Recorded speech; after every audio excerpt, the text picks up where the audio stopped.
Non mais ça va, il a pavé, il a juste fait la fornication avec elle, il a juste fait zina, il y a eu un rapport avec elle, et en plus ils étaient d'accord, tranquille. Ce genre de phrase, c'est ce qu'on peut voir dans les commentaires concernant la polémique qu'il y a en ce moment.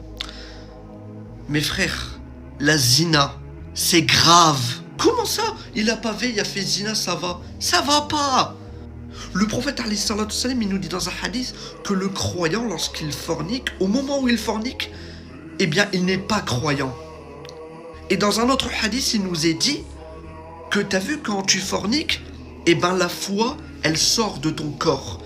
Elle se transforme en un nuage qui se met au-dessus de ta tête. Tu sais pourquoi?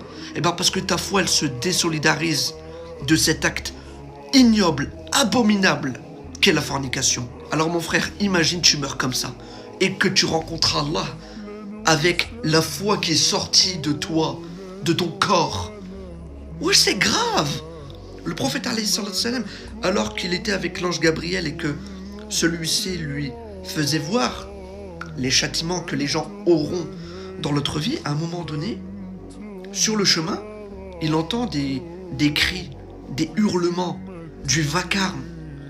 Et il s'approche et d'un coup il voit une sorte de four.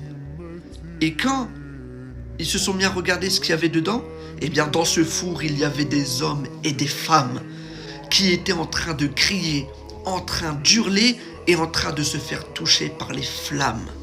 On parle pas d'être dans un hammam où il fait un peu chaud. Là on parle d'être dans un four et d'être touché par les flammes et en train de crier, en train d'hurler, de subir ça H24. Comment tu peux dire ça va, il a pavé, il a juste fait zina? La zina c'est grave.